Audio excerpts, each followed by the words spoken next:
그 모든 변화의 시작과 끝에는 언제나 사람이 있습니다.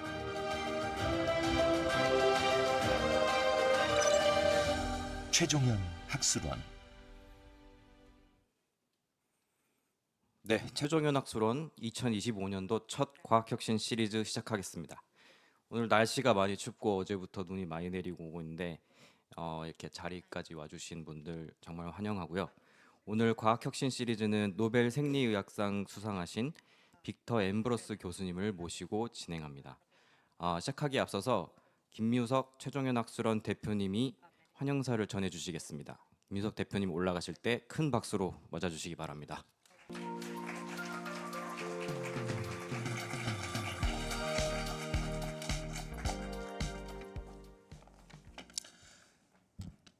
현장에 오신 청중 여러분, 그리고 온라인으로 시청하시는 여러분 모두 환영합니다. 아마 아시는 바와 같이 오늘 최종현 학술원 과학혁신 시리즈 올해 첫 시리즈에 작년 노벨상을 수상하신 빅터 엠브로스 교수님을 모시게 된 것을 무한한 영광으로 생각합니다.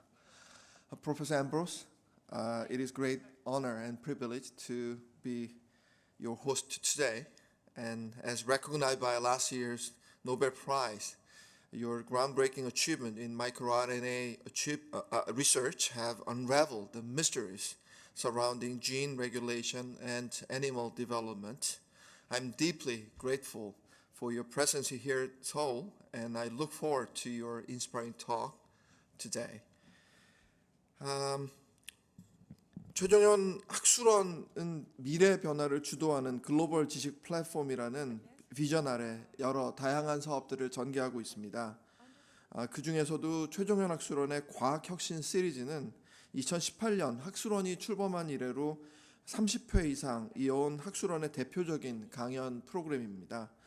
지금까지 100명 이상의 세계 석학과 전문가, 또 그 중에서도 5분의 노벨상 수상자께서 이 시리즈에 참여를 해주셨습니다.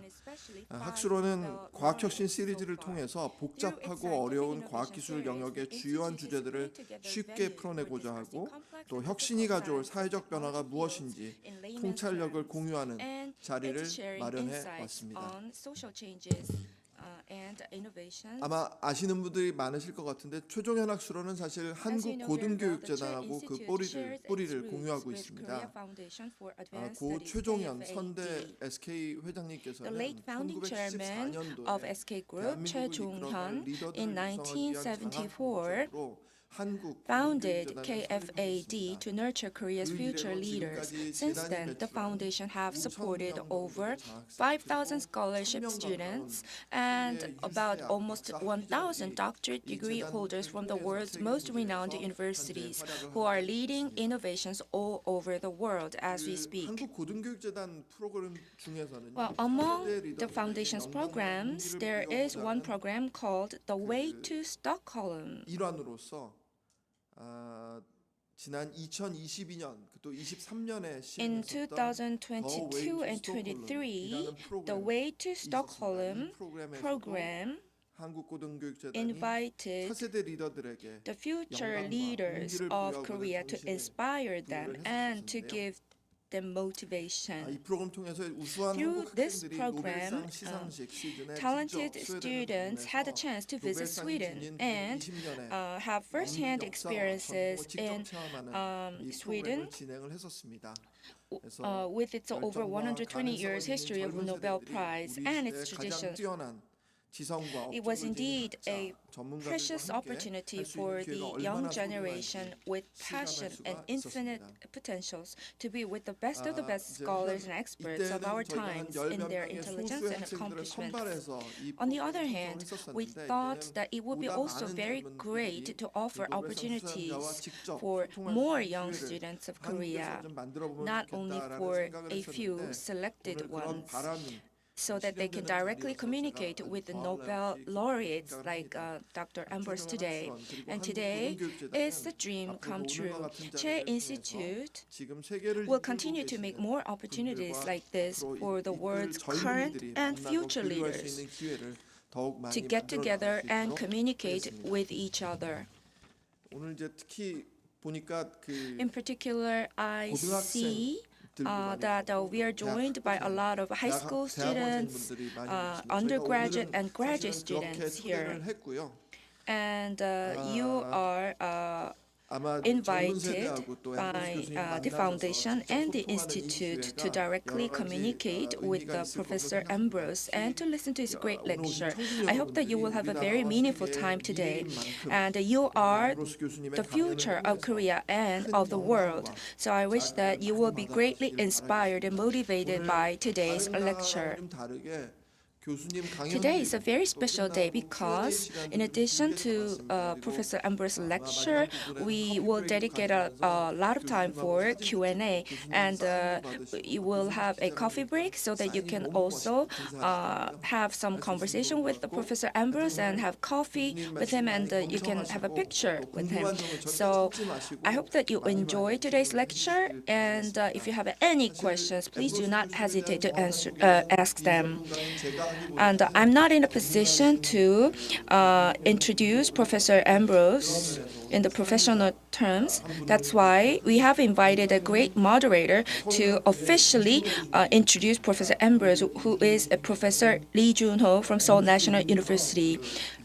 Just like Professor Ambros, he is a leading scholar in the fields of C. elegans studies in Korea.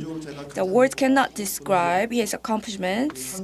I have a great admiration for him, and he is also a scholarship student from the KFAS. So without further ado, I'd like to give you Professor Lee Junho, who is a very leading, top-notch professor and a researcher on the field of C. elegans. So he will give us the introduction of Professor Ambros.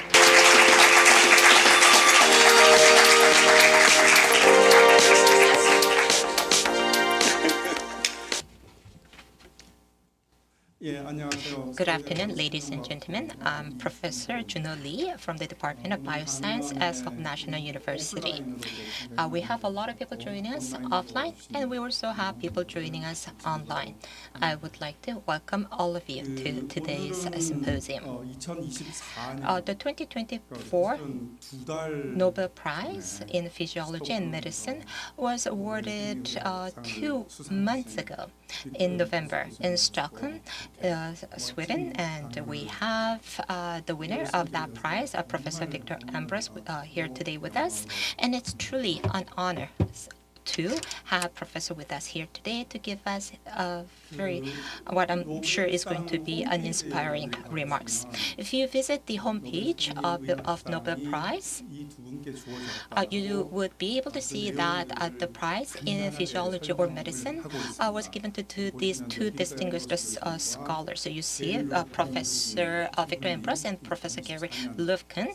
They are the winners for the 2024 Nobel Prize in Physiology or medicine. The achievements of the winners are described in one sentence. That is a tradition of a Nobel Commission. And here, as you can see, it says that for these two excellent scholars are receiving the prize for the discovery of microRNA and its role in post-transcriptional gene regulation. And I think the word that you have to pay attention to is transcriptional. And so professor has identified or discovered the microRNA and its role in this very important post-transcriptional gene regulation. And I would like to say just a very small remark about the Nobel Prize. As you know, Nobel, in his will, said that the Nobel Prize should be given to so-and-so kind of people. So there are conditions to win the Nobel Prize. So there are approximately two conditions. So the first condition is that the winner should have research that is of greatest benefit to humanity. And the second condition, this is more interesting. The second criterion differs slightly when it comes to science prizes. For example, the Nobel Prize for physics is awarded for discoveries or inventions. The chemistry prize for discoveries or improvements. However, the physiology or medicine prize is awarded solely for discoveries. So we have many high school students and college students here today. And if you want to win Nobel Prize in physiology or medicine, of course, you have to think about making contribution to humanity.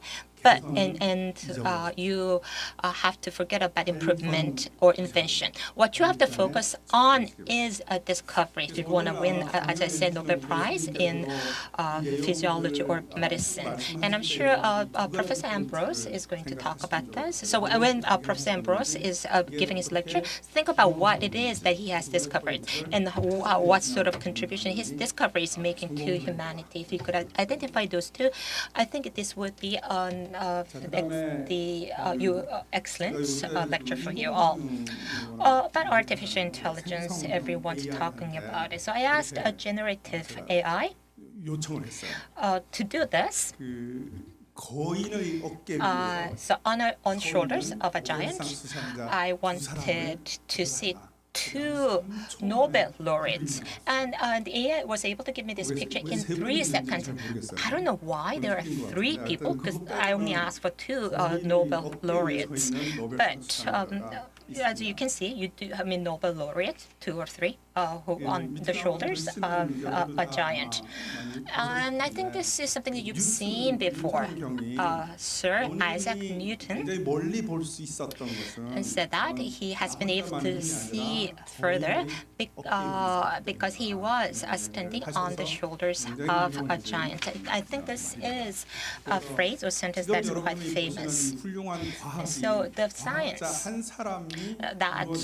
this wonderful science that we have is not is not made by one scientist, and it did not come from out of nothing. So it was built, step by step,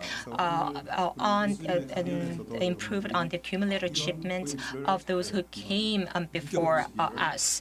And I hope that you will be able to realize this as you listen to the excellent lecture by Professor Ambros. I'm going to very briefly introduce Professor Ambros, because you can simply Google. You'll be able to find a lot of information. He did his MS as well as BS as well as his PhD at MIT, and also his MIT advisor was Dr. David Baltimore, who also won a Nobel Prize, and his postdoc research supervisor was Professor Bobby Horvitz, and he is also a Nobel Prize laureate. And now Professor Ambros is the Nobel laureate, and he is currently teaching at the University of Massachusetts Chan Medical School. And now we're going to invite a professor. Well, actually, yesterday there was an event, and this is the picture. So this is that was the 31st Korean Sea Elegance meeting. So this was held at a Siheung campus. There are about 150 participants. This is a small congress. And this was the first time that we had a Nobel laureate inviting such a small congress. And then this is the very first time here in Korea, where the Nobel laureate came to Korea within like 2-3 months after receiving the award. It is simply an honor to be able to meet Professor Ambros in person. Well, you see Professor Ambros here. Do you see this shirt that he has on? Can you see the shirt that he is on? 교수님 딱 뵈면서 So when I saw the professor with this, I thought, I've seen this before. 노벨상 받으시고 After he received the Nobel Prize, 하실 때 입으셨던 he 그 actually wore this to the press conference. 일부러 And I think that he intentionally put this shirt. This is not a full sleeve, long sleeve. This is actually a short sleeve. And I think this is it's an excellent consideration for the Korean audiences. So with a big, big applause, please let's welcome Professor Ambros. Thank you. Thank you.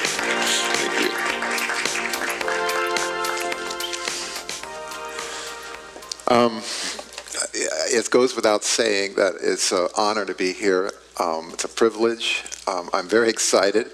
I'm anxious because I'm asking you for sympathy, right? Because here I am.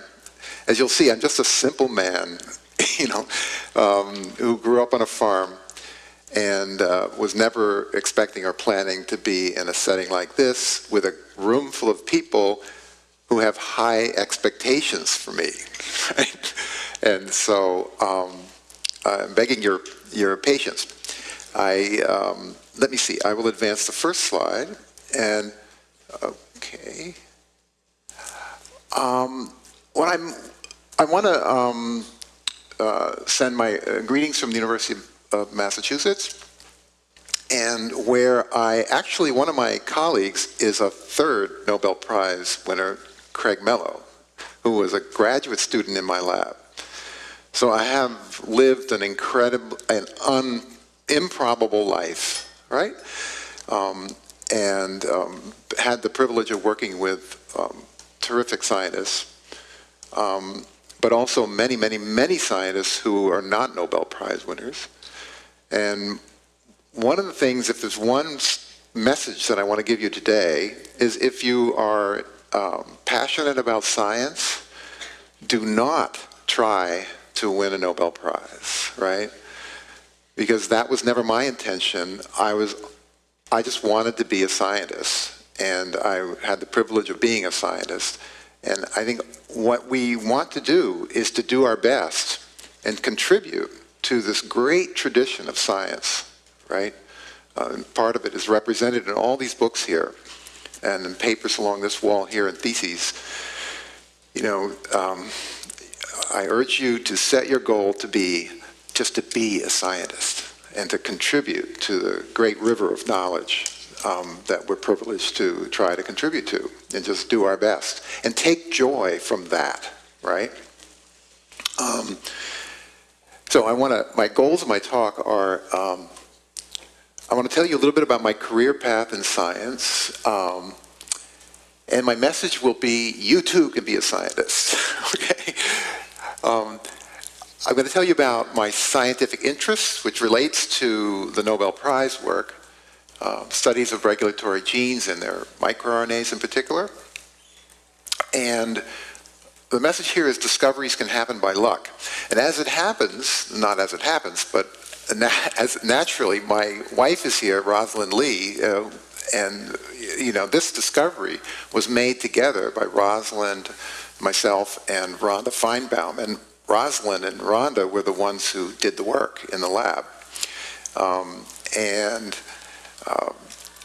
The fact that I'm here today is because of their work specifically and particularly, but also Rosalind being my wife, we've been together since 1970 something or other, and every step along the way has been supported and in many instances propelled by Rosalind's wisdom and energy, and support. So part of what's one of the things that's very special about me being here today is that I'm here with Rosalind, and we're together, sharing in the great hospitality that you are showing us.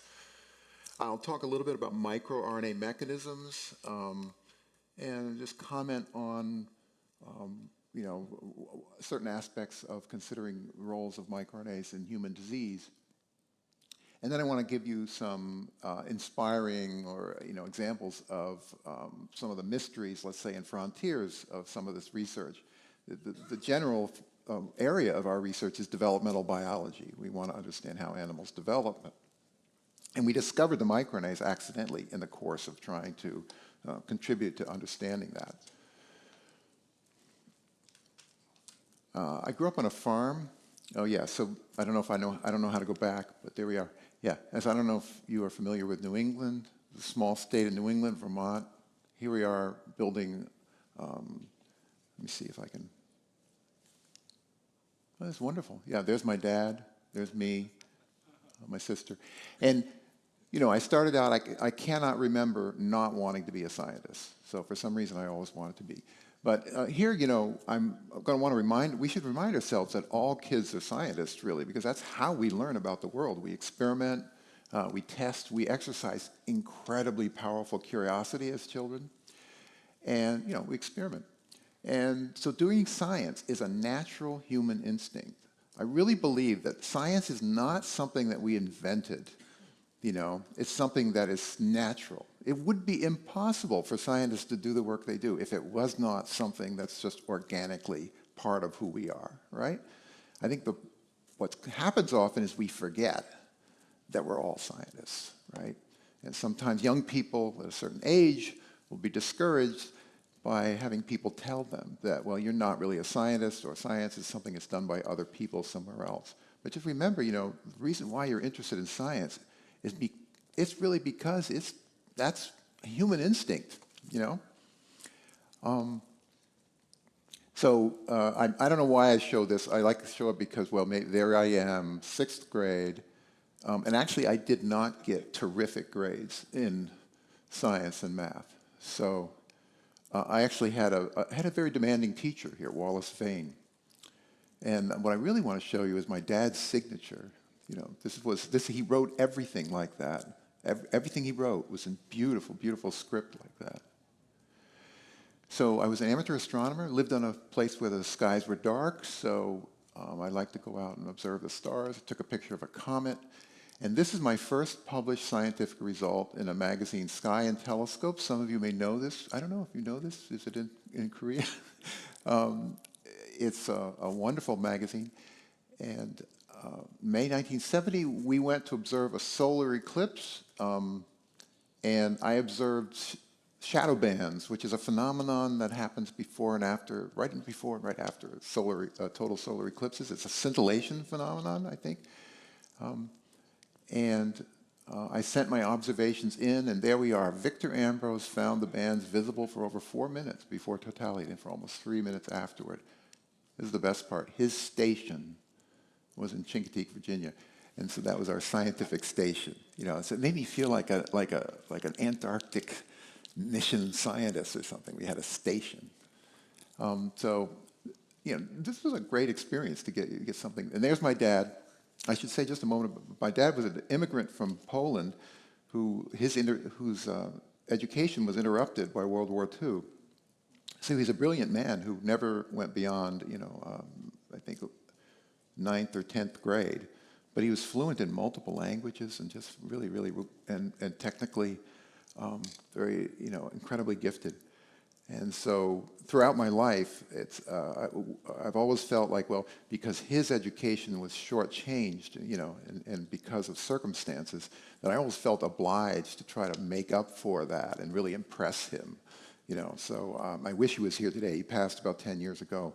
But I think he would be really amazed to see me here today. So I went to MIT, Massachusetts Institute of Technology, and one of the things I want to say here was that those of you who are not yet at university, you get influenced by other students. Sometimes, I went there wanting to be an astronomer, and within a year or so, I wanted to be a biologist. And this was because I met some really passionate biologists, undergraduates, a year ahead of me and one was a year behind me. And I worked in the lab, and so I had this wonderful mentor, Ed Gruberg, from whom I learned a lot. For those of you in the room who I mean, this was 1970s, right? There was no internet, right? And so when it came time to write a paper, Ed says, all right, we're going to the library now. And so we had to go to the library, and we're going to read the literature. So, you know, I was came off a farm. I didn't know how to write a paper, and I'm learning from this scientist how to write a paper. And so then I was lucky enough to work in David Baltimore's lab to do my PhD, and then I learned an awful lot from David, including something that you might be surprised to have learned from a man like David Baltimore, who is an incredible scientist, one of the greatest scientists of anybody's generation, a brilliant man. Somehow he taught me that it's okay not to be brilliant, that you can contribute in the lab you don't have to be like him, right? He didn't say that, but somehow he demonstrated it. And I think it was because he just welcomed my data and, you know, thought about it, you know, and then he'd give me feedback that would be stimulating, you know, and make me feel, you know, better than I was, that kind of thing. But I learned that, this is how science is done. There's people in this lab. We have a great leader in the lab, but none of us are as smart as this guy. And we're all doing great work. So we're better than we thought we were, you know? And so I think that's something, for some reason, that was very important to me. Then I went to Bob Horvitz's lab and learned how to do C. elegans genetics. And then I got a position at Harvard. And I'm very mindful of the fact that most people in this room probably were not even born by 1985, right? So I'm actually not sure whether you're really interested in this ancient history, but you know, for me, it doesn't seem that far long ago. And you know, then I moved to Dartmouth, and then now I'm at UMass, at an absolutely wonderful institution, University of Massachusetts Chan Medical School. So I wanted to comment a little bit about what does it mean to run a lab, okay? And so this is really how science works. Okay, here's my Ambros lab. Okay, and there's PhD students, postdoctoral fellows, research assistants, research associates, lab manager, Rosalind. And what do? Our mission is to make new knowledge about biological mechanisms, right, and principles. And we do that by publishing papers in journals and like giving talks. Like a talk like this today, communicating, right? So that's basically the entire purpose of that lab, except there's a very important additional purpose, which I'll show you in a moment. But where does the support come from? Okay, now UMass provides lab space, provides infrastructure like power and heat and so forth and cooling. It provides resources primarily in the form of my salary, frankly, and also colleagues, which is very, very important, right? The folks who are going to help us do science by talking to us and stuff like that. Now, the other support is, in a big way, is from the U.S. National Institutes of Health, and that, of course, comes from the American people, right? And now, it's a state institution, so the other side is from the Massachusetts people, right? So the point of what I'm trying to show you here is that, you know, science is done on several scales. Individuals working within teams, but also independently, but also in teams, and also supported by communities, right? And I think it's a shame, actually, that the public, let's say the American people, Massachusetts people, don't really appreciate to what extent they are part of a great team doing science, you know, and that the public ought to take proud ownership of the science that we do. So I feel like that's perhaps something we can do better at, is to welcoming, let's say, the public into appreciating the important role that they play in science. The other point is laboratory research training is really the way to diverse opportunities and many paths for individuals, for each of you, right? So PhDs graduate and will become postdoctoral fellows. You know, the PhD students in the lab were bachelor's or master's students. They might have been research assistants for a while, you know, having a position based on having a bachelor's. The research assistants, had bachelor's education, and they also can become direct PhD students. Postdoctoral fellows, one avenue that they can follow is to become academic faculty research, teaching, like myself, right? They also have lots of other opportunities, professional, work in biotech, pharma, go into law, journalism, teaching, public policy, management, and so forth.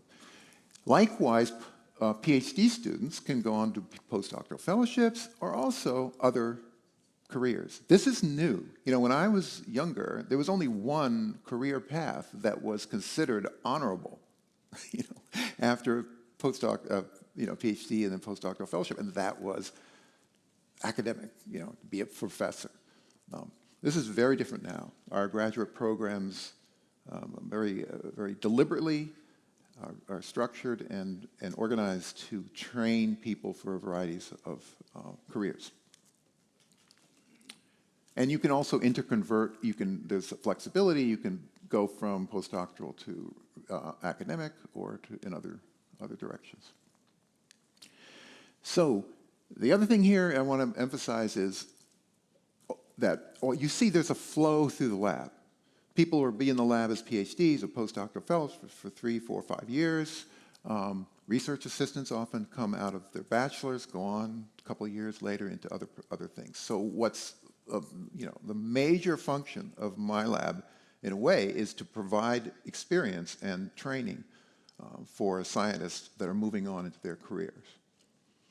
And actually, I learned as I went forward in my career that I was getting a lot of satisfaction out of the training experience that I was doing, and that I was gaining a lot of joy and satisfaction out of observing folks from my lab going on and being successful. And so even if one makes no spectacular discoveries in one's lab, if the folks going through the lab are going on, it's very likely that many of those will make great discoveries.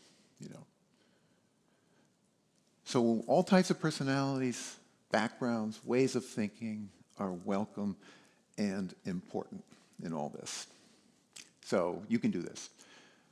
And this was another thing is Science is International. This was actually, I think, a peak of my lab where there were 8 countries represented in one lab, which is an exceedingly special thing for a little boy who came off a farm in Vermont, right?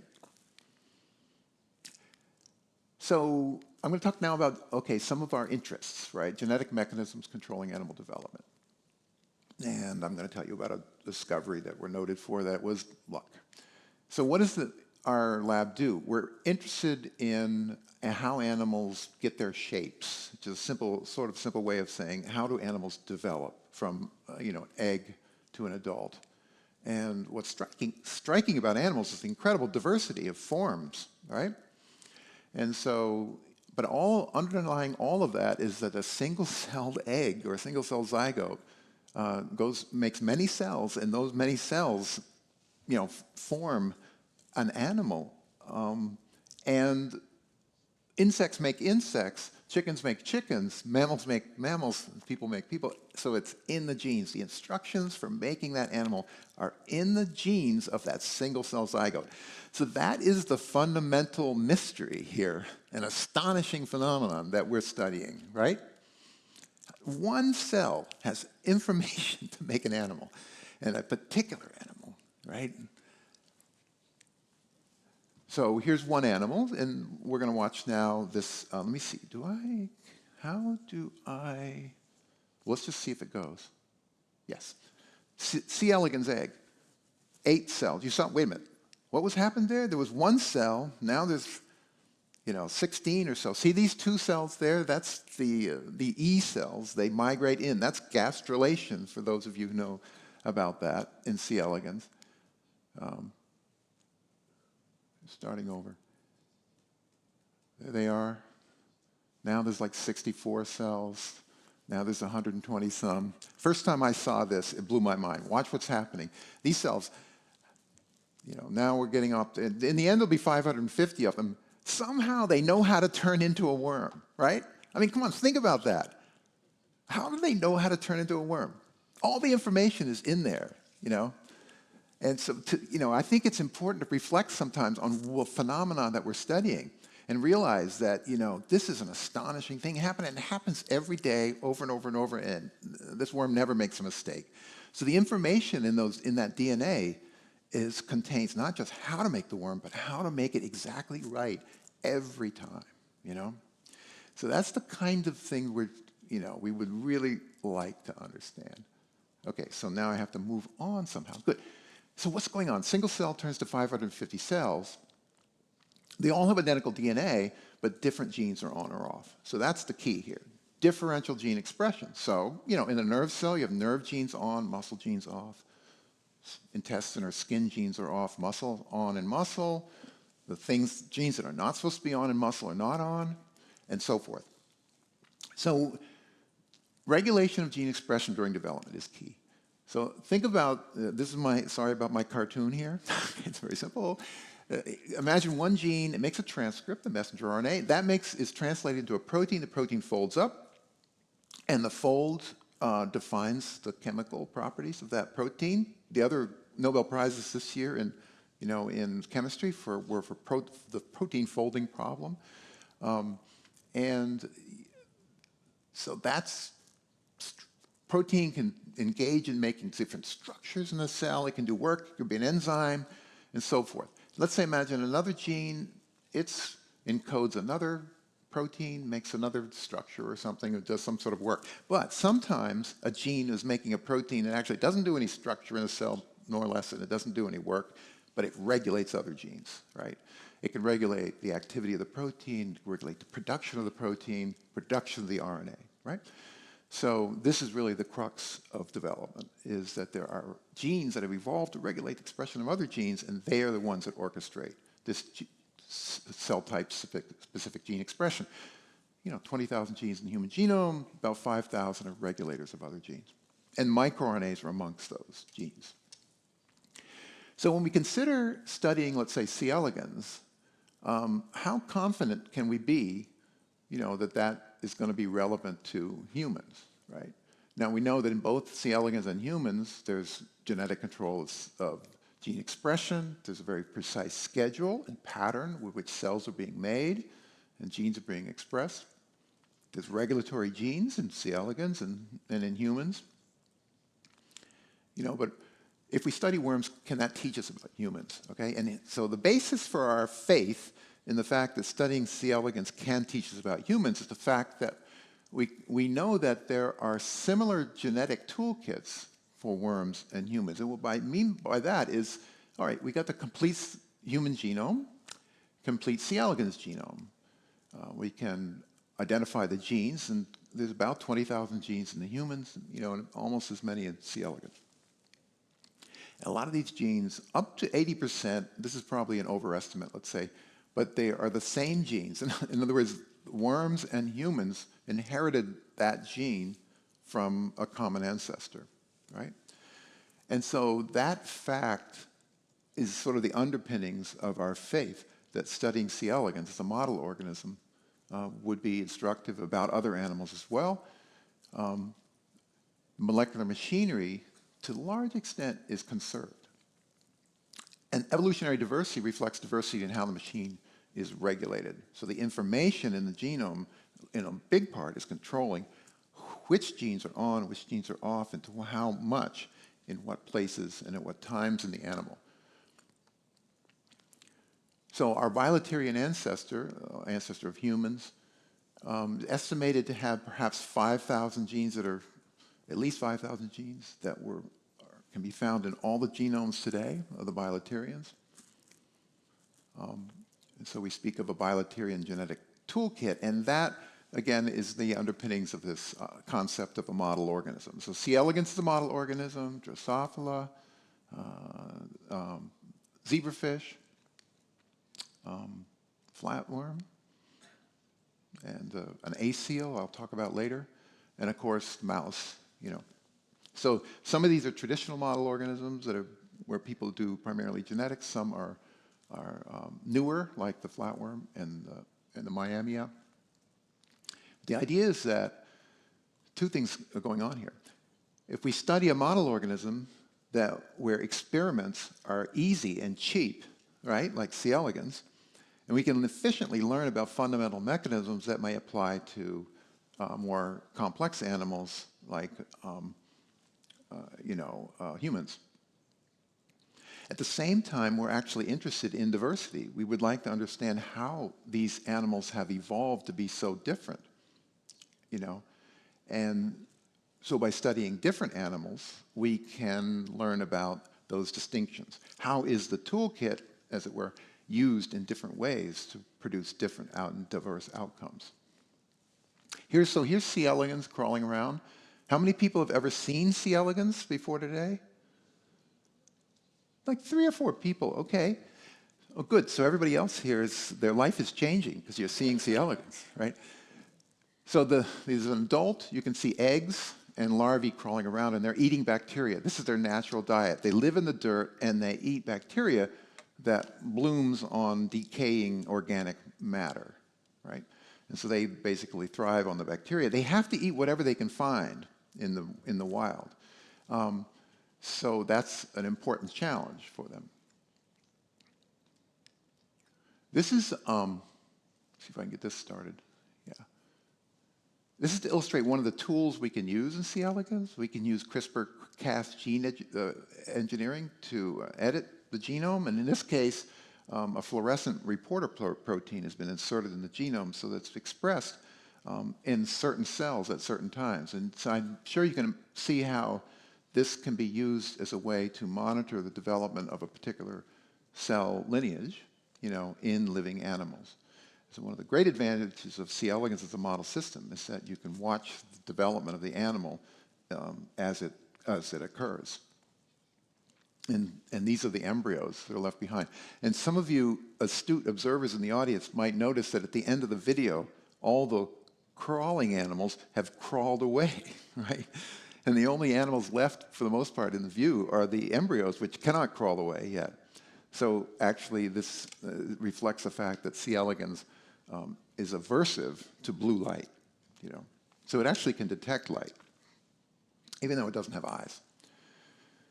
So, all right, so we want to study development, and we want to understand how the genes encode the information that specifies development. And so we'd like to identify regulatory genes. And so this is the root of this discovery that ended up being recognized by a Nobel Prize. We were studying mutants, and the experimental approach is, we want to identify a regulatory gene that's regulating other genes, and the idea is that, if there's a mutation in that gene, it would mess up development and change it in some way. That's the root of this, okay? So back in the 1980s and 70s and 90s, this was the way folks approached things, because we did not have any genome sequences, we did not have any kind of computational approaches to comparing genomes because the data wasn't there yet. And so the only way to pick apart these phenomena was to try to break a gene and see how that breaks development. And then figure out what the gene encodes, let me see. The mutation would allow us to find the DNA, and this is what Rosalind did, was to find the DNA for Lin4. And you expect that this RNA is going to encode a protein, and of course that protein now is the thing that's controlling development. You see, it takes you biochemically closer to where you want to be if you want to understand how genes are being regulated. You want to understand what is that gene product doing. So I just want to insert here, in this day and age, 2024, this genetic approach is used to identify human genes underlying inherited diseases. And the human mutations, of course, naturally occurring. They're not induced experimentally like they would be done in a model organism. And this is actually incredibly valuable from a number of perspectives, including a basic sciences perspective, where those human mutations associated with diseases can be used to uncover phenomena that perhaps hadn't even been described yet in a model organism, where paradoxically the genetics is quicker. So these days there's an interesting interplay between the human genetics and model organism genetics. So we started with these mutants. In Bob Horvitz's lab, Gary Ruvkin and I, we were told by Bob that these mutants are really interesting, okay? And so we agreed. They're really cool because they had timing defects. And so what you're looking at here is the persistent juvenile. That's an animal missing that's deleted for the LIN4 locus. It doesn't have LIN4 anymore.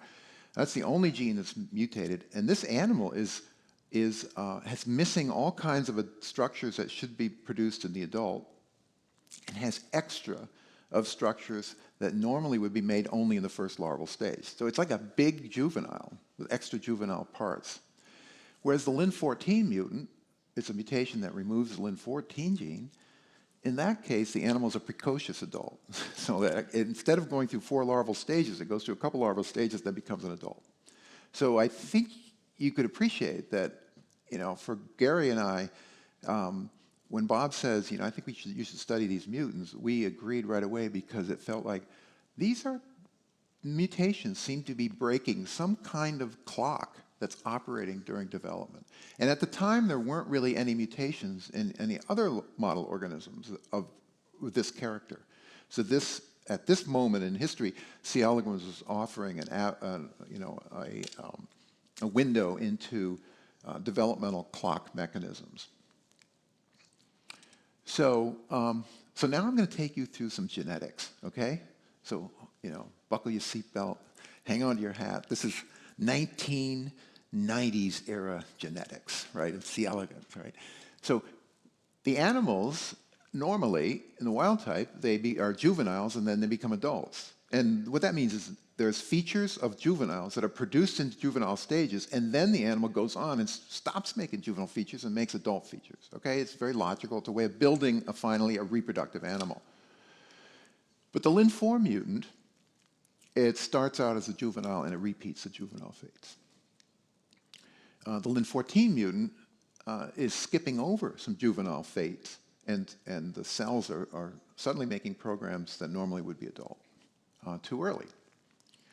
So now there's no gene products here, so all we can do is, if we want to write a paper, the best we can do is draw a model, okay? So the model is, well, what does LIN4 do, right? Well, the idea is, what does the wild type activity of LIN4 do? This is the mutant. The mutant is juvenile. Well, maybe LIN4, well, starting with LIN14, sorry. LIN14, let's say it proposes, it specifies a juvenile, let's say, gene expression program and perhaps inhibits the adult program, right? See, that fits with the mutant, doesn't it? The loss of function of LIN14 is precocious adult. So that little diagram there is just sort of restating that, okay? For LIN4, the opposite seems to be the case, because you remove LIN4, you get juvenile, right? And so we can propose that LIN4 inhibits juvenile, then specifies late, okay? You guys are sitting there saying, yeah, this is obvious. But I'm telling you, this was like profound in the 80s when you didn't have any DNA sequences, and so all you could do is draw diagrams.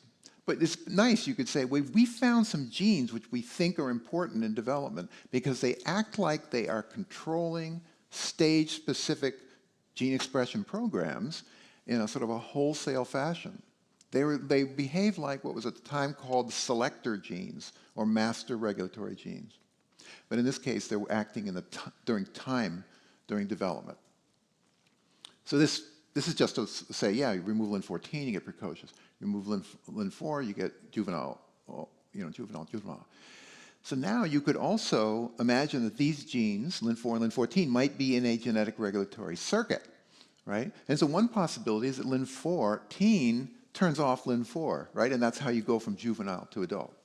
Or maybe LIN4 turns off LIN14, and that's how you come from juvenile to adult. You notice each diagram explains the mutant phenotype, doesn't it? Loss of LIN14, you'd have too much LIN4, and therefore you'd have adult too much, right? And then loss of LIN4, what, you're going to have too much LIN14, which would mean too much juvenile, right? So it fits. So which model is true, right? And so some of you are sitting there and you're saying, I think you might be able to do that maybe if you made the double mutant. What if you crossed the LIN4 mutant into the LIN14 mutant, right? What would you expect? This model you'd expect a juvenile, right? if you remove Lin14 in that background, adult, right? So you see opposite predictions for the double mutant phenotype. So we just make the double mutant phenotype and just look at it. This is the most beautiful experiment. No mathematics whatsoever in this experiment. There's no statistics, actually. I'm here to tell you, the animals look, they're like crazy precocious or they're crazy juvenile, and they look very different and very characteristic. It's like red or blue. So it's a very simple thing. And so actually it's this one. So you see, this is the beginning of the microRNA story, because we predicted that whatever encoded by Lin4, it would repress Lin14. And so we expected there'd be a protein made from each locus, and Lin14 would regulate juvenile versus adult, and Lin4 would be a protein that would repress Lin14. And so Gary Ruvkin's lab cloned Lin14 and sequenced the DNA and identified a transcript, and the transcript is a conventional messenger RNA. And it turns out it encodes a transcription factor that controls the transcription of batteries of genes that are juvenile versus adult. But Lin4, Rosalind and Rhonda found that that's actually a non-coding RNA. And it was actually a very short non-coding RNA. And so Lin4 was the first microRNA. And so what I want to so we were, let me see, 1992, yeah, and so we had cloned Lin4 and found it was a small RNA, and the Ruvkin lab had identified Lin14, and actually there was actually a day, and there was an afternoon when we made a phone call to compare sequences, and this was a very important, somebody asked me last night, what's like one of the most important times in your, or moments in your career? I think this would be one of them, right, where Gary and I exchanged information. We were not collaborating labs, we could have been competing labs, but we decided not to, basically. And so that's another message I'm here to throw out to you. When in doubt, share data. Because it feels really good when two people share data and make a discovery. It feels incredible. And so what we observed was that there was this complementarity between Lin4 and Lin14. And you can see here what has now become familiar, the configuration of base pairing between a microRNA and its target is via the so-called seed pairing, which is position 2 through 8 of the microRNA. And the pairing at other parts of the microRNA, for reasons that were mysterious at this point, is incomplete. I'll comment about that in a minute. So we published these papers back to back. So now I want to talk a little bit about what we've learned, over the years about microRNA mechanisms. And first of all, nowadays we know a little bit more, or a lot more, about how microRNAs come about and how they work. And this is a summary with our example of Lin4, Lin14, right? So the important thing at this point for you guys to register is that microRNAs are encoded by genes that are like any other gene in the genome. They're produced by the same kind of transcriptional mechanism, for the most part, that protein coding genes are produced by. And they're regulated like protein coding genes can be regulated.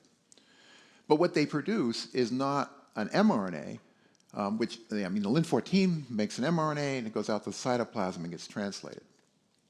But the Lin4 gene makes an RNA that has a special structure contained in it, and that structure has evolved to be recognized by some machinery that has evolved to produce microRNAs, and this is called the microprocessor. So what ends up going to the cytoplasm is actually a little structured hairpin type thing, and that thing is evolved to be recognized by an enzyme called dicer. And dicer is a nuclease that cuts that thing again, and then that little RNA, about 22 nucleotides long, gets loaded into a protein, which is really the core and soul of microRNAs, right, which is the argonaute. That's the protein that the microRNA binds to, and the microRNA now is the guide that enables that argonaute to find targets that evolution, right, has matched to the microRNA. So the microRNA is a gene that has evolved to regulate other genes by base pairing, okay? So it's, in a way, it's one way for the parts of the genome to talk to other parts. But the base pairing is a matching mechanism that's very flexible evolutionarily. Okay, and I'll comment on that in a minute. So that complementary base pairing through the seed primarily brings about inhibition of protein production. So lin-4 was the first microRNA. And so it was found in C. elegans.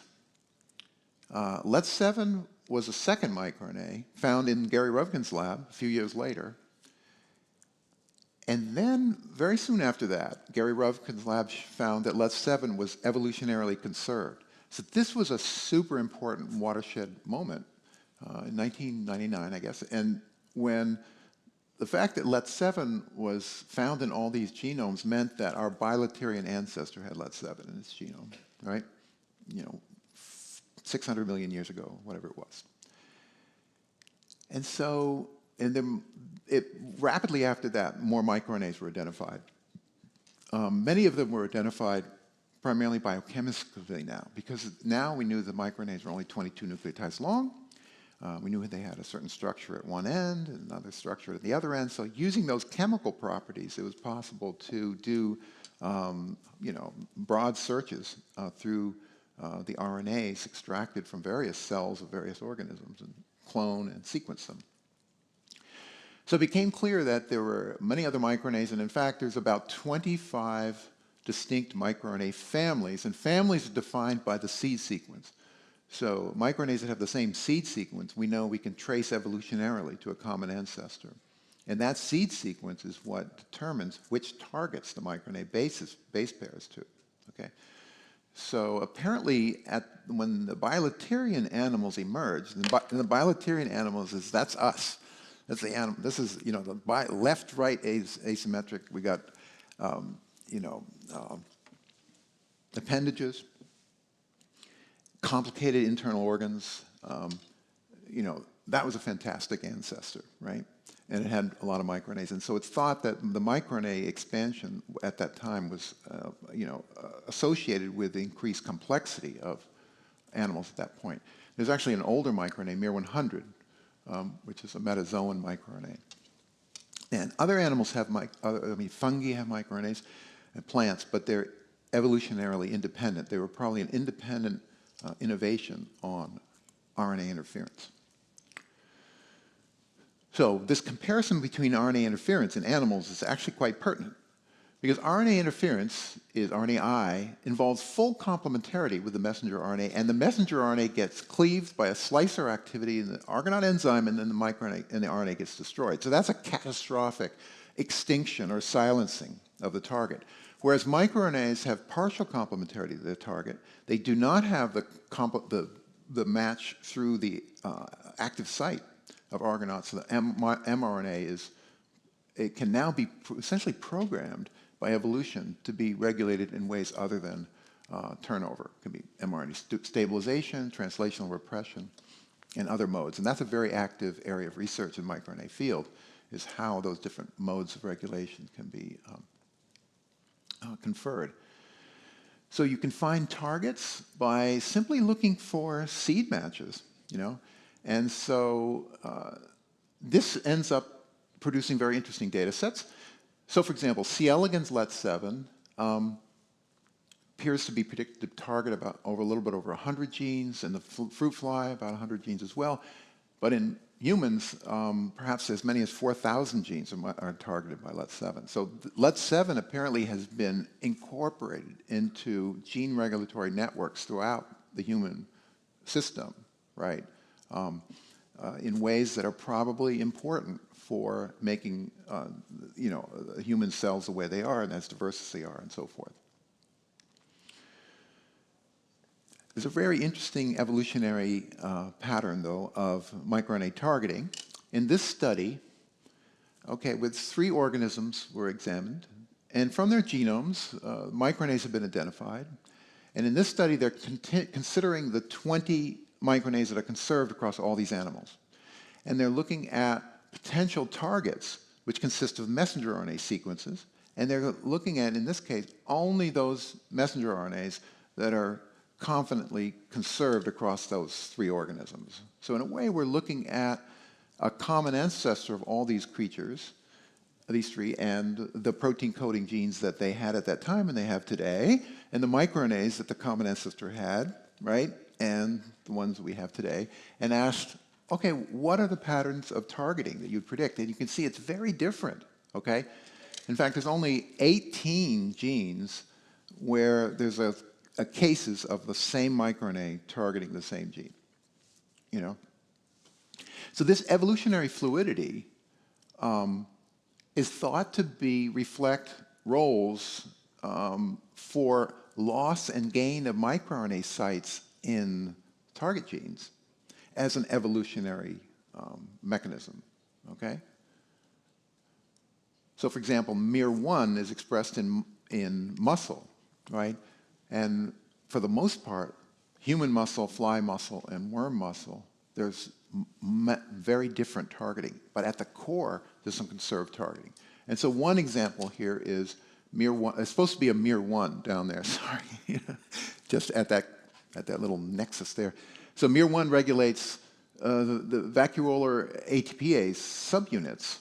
This is, you know, a complex of multi-protein complex where all the proteins in this complex have to be sort of produced in a coordinated fashion to assemble the complex. And so it's thought that MIR1 has been regulating these components for a long, long time. It regulates components of the complex in flies, worms, fish, and humans. And this is a very nice study from Luisa Cachella's lab where she showed that MIR1 has a role in sustaining muscle physiology by controlling these subunits of this complex. How this really works physiologically, we're not sure, but it could be, for example, that the microRNAs are engaged in ways to in regulating these different components of the complex in ways that enables, let's say, robust stoichiometry, or matching the amounts of each of those proteins as the complex assembles. Another deeply conserved and very cool microRNA target interaction is LET7 regulating Lin28. Now remember, I told you that LET7 was discovered by Gary Rufkin's lab as being conserved across all the animals, right? And it has lots of fluidity in its targeting, but there are some core targets that were apparently targeted by LET7 in the common ancestor of all the bilaterians, and that's still targeted in all of us today, right? So this is a very interesting focus of study in my lab and others' labs, because we'd really like to understand how has this circuit been so important?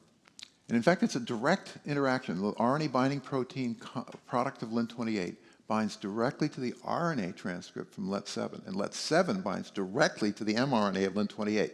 It's been doing that for 600 million years. Okay, and in all animals, the theme here is that LET7 is expressed and promotes differentiation, and Lin28 is expressed and promotes proliferation. So, for example, Lin28 is a stem cell factor. It's also upregulated as an oncogene in a lot of cancers. LET7 is a tumor suppressor.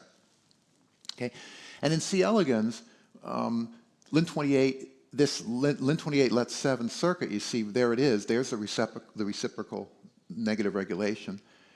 There's the feed forward to proliferation, right? And there's the feed forward to differentiation. So it's a case of the theme is conserved of Lin28 proliferation, Lin7 differentiation. In this case, it's incorporated into a pathway in this particular lineage in that fashion. So I've talked about these modes of regulation. Another fascinating and powerful mode of regulation of function of microRNAs is Andrew Yu's work, where you can find if you express two microRNAs, which are normally brain microRNAs, they're expressed in neurons. If you express those neurons in fibroblasts, which are skin cells, the skin cells turn into neurons, okay?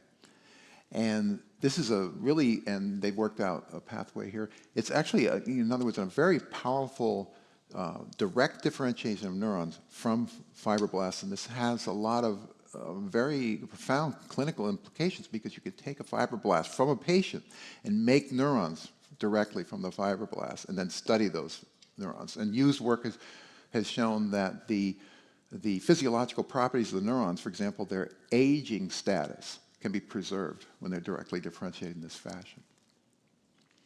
Another important role for microRNAs is in buffering gene regulatory networks against noise. And I won't go into this in a lot of details today, but that's a very active area of research in my lab. And I think it's important to note that it pertains probably on disease significance of microRNAs, because stress is related to disease. Often many diseases cause stress. Many diseases reflect a breakdown in normal homeostatic mechanisms and so forth. And stress is a risk factor for diseases.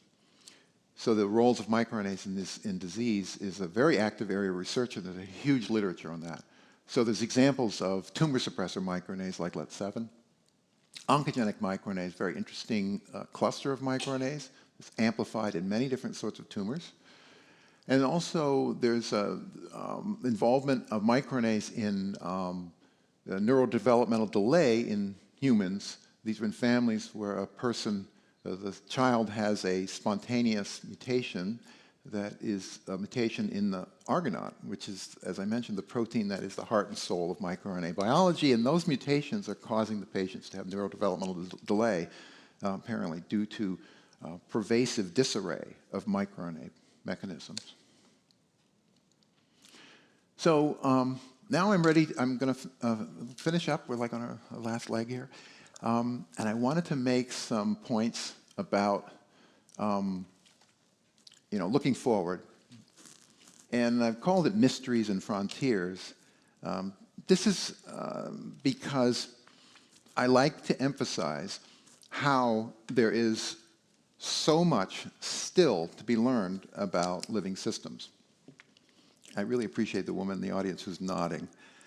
And because I love to, somebody I know who's listening. Thank you. Because here's the thing. Science is a natural human instinct, right? Okay?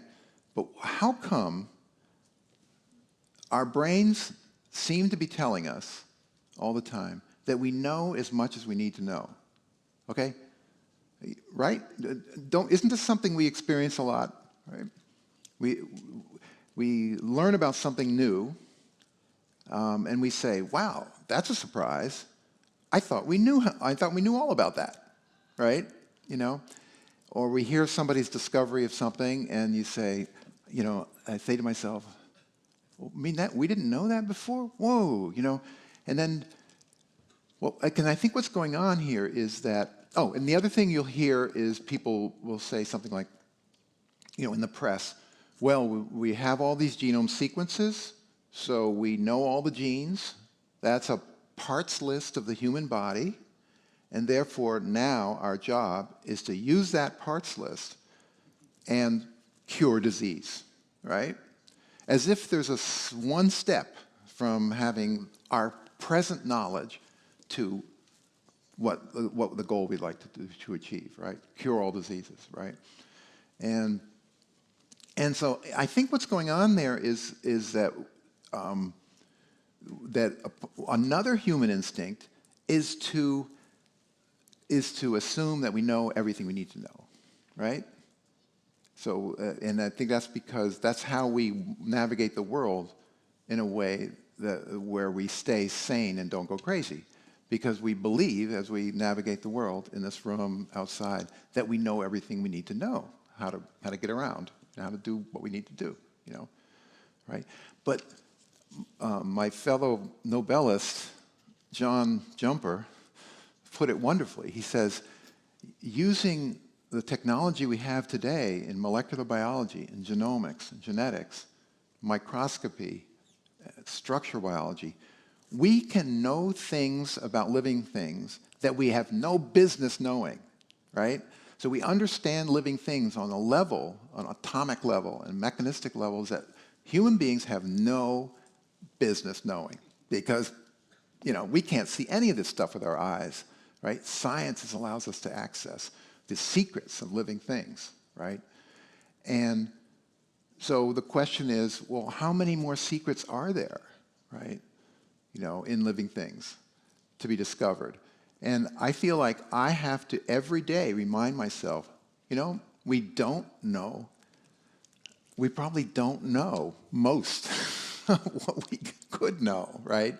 And, you know, we see it again and again in, you know, in modern biology today, with, especially with the genomics and being able to really delve into, you know, really fundamental details and get deep, deep data about, let's say, metagenomics, how, you know, living organisms out there of kinds that we have never imagined before.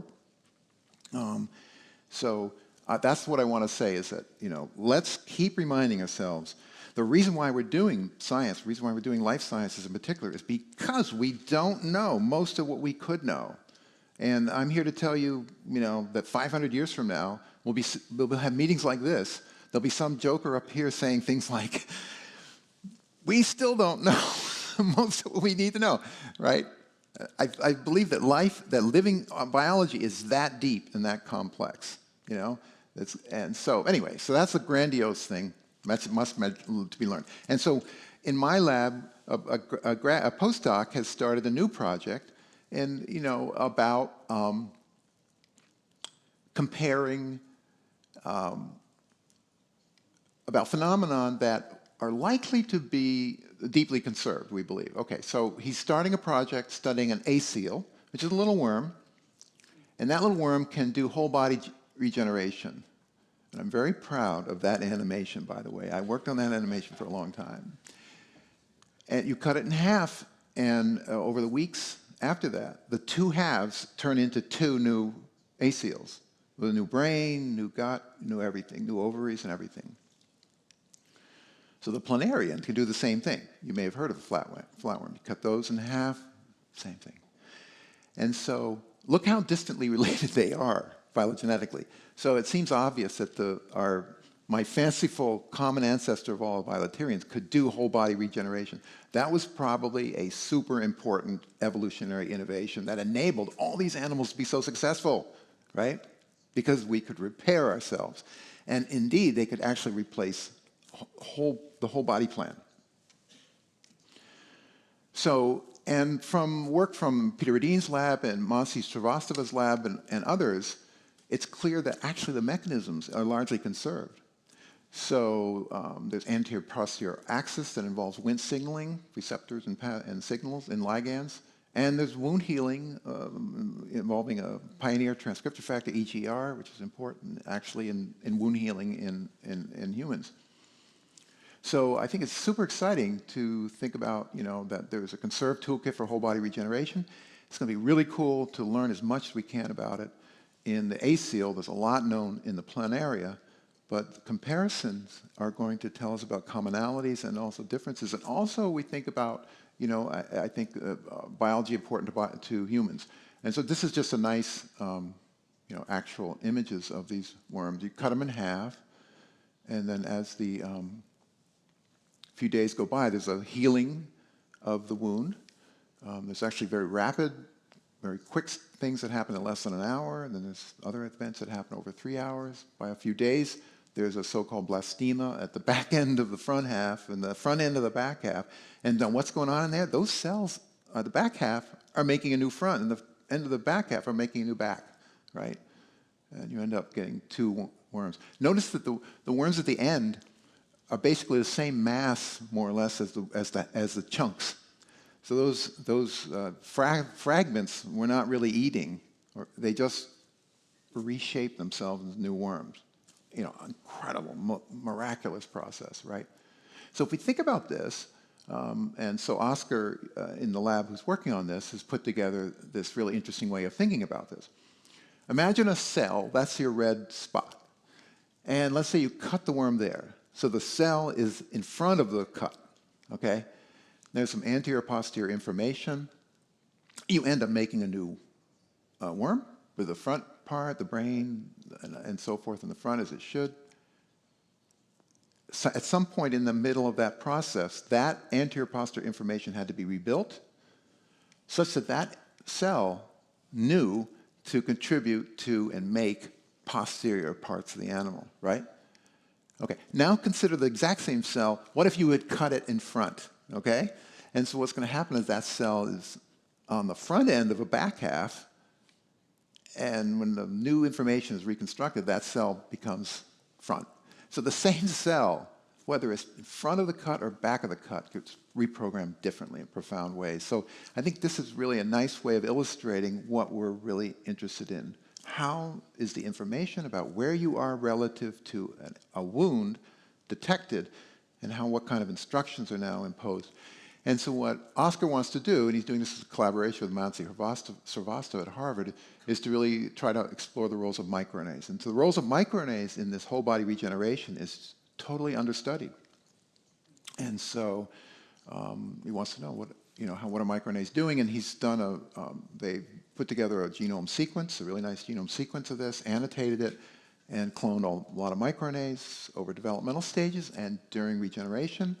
And at least 19 or so of those are differentially distributed, and so they become candidates for microRNAs that to be studied functionally using CRISPR-Cas gene editing. And so, here's what a point out. Now, this is my last crazy point that I'm going to make to you. Okay, all right, is that a lot of times you hear the following: "Oh, it's wonderful that planarians can do whole body regeneration. It's wonderful that aceals can do it. Too bad that humans lost it. Too bad we can't do it, right? We can't do regeneration, and why did we lose it, right? And then people say, oh, maybe we can figure out ways to enable us to do regeneration. And I'm saying, wait a minute, we can do regeneration. You guys have been taught, even if you're just in high school or middle school, you've been taught in biology, for example, that we replace our intestines multiple times during our life, right? If somebody donates a liver to somebody else, they take like half your liver, and the part that's remaining regenerates and fills up where the liver hole was. The skin is replaced all the time. And you notice most of the time, all this regeneration is done flawlessly, right? So I'm here to sort of, as a cheerleader, to tell you humans can regenerate.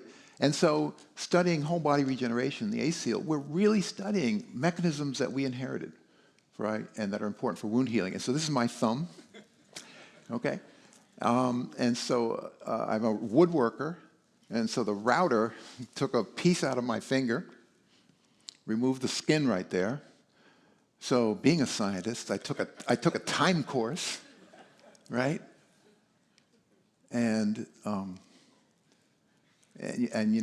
there it is, man. I mean, the fingerprints are regenerated. And then right up here, okay, you ready? That little black dot, that's approximately the size of an ACEAL or a planarian. So bragging rights on regeneration, I think, belong to my thumb and your thumb, right? And, think about it. So this is an example, I feel, of something where it's an everyday occurrence that we cannot explain.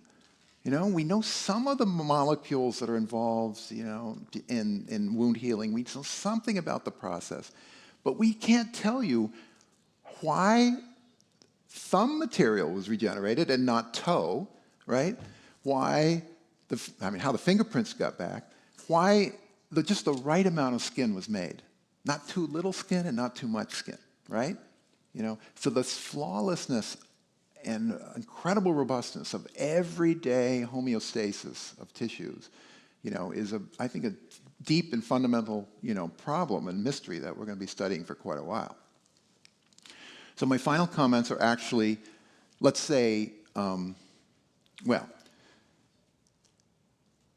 we can't all be scientists, let's say, but even if we are scientists, I think there's a sort of an aspect of a scientific approach, let's say, to living or to seeing the world that is really super important, let's say, in everyday life, right?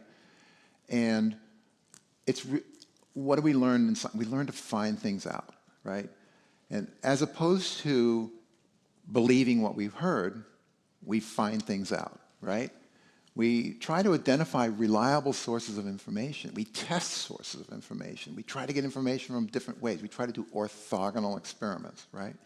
Why is that? Because we're not necessarily confident about information that we haven't really ourselves vetted or controlled in some way, right? So that's kind of how scientists approach things. We also critically evaluate evidence, right? We actually are suspicious even of our own evidence, right? Our own experiments. We try to examine our beliefs and our conclusions from all angles to see if we're fooling ourselves, right? So you see what I mean? So that's a way of approaching the world that I think, you know, it's advisable to adapt to everyday living. You know, in science and in life, questioning our assumptions, you know, and those of you who do science, right, on a daily basis, you know that's one of the aspects, the dialogue that we have with our colleagues. It often is like, okay, what are we assuming here? And you have to sort of list the things you're assuming, and then you realize, wait a minute, there's some other things that we're not assuming here we don't even know about. Let's identify the things that we don't know about, right, as we're thinking about this. Cognitive bias. This is a huge amount of literature on cognitive bias, which is that by nature, we bring to the world certain ways of thinking. And those ways of thinking are convenient in everyday life, but they aren't necessarily convenient when thinking. They can be counterproductive when thinking about issues like scientific problems or problems of statistics, problems involving large populations, and so forth, outside our normal everyday experience. Recognizing uncertainty and the limits of current knowledge, right? You know, and one of the things that scientists really delight in, what we really enjoy, is identifying the uncertainties and identifying the limits of current knowledge, because that's where the opportunities of discovery are, right? And I feel like it's important to try to bring that to everyday life.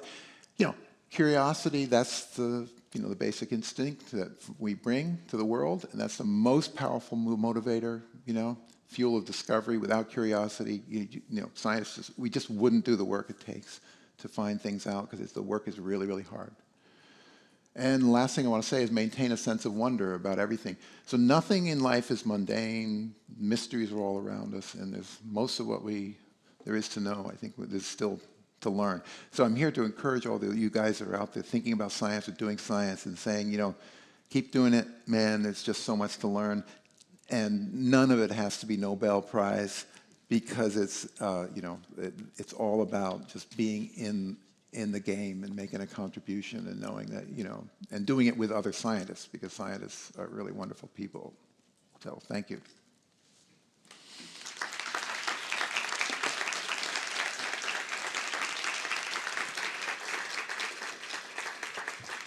Thank you, Victor. 여러분 강연 재밌게 잘 들으셨습니까?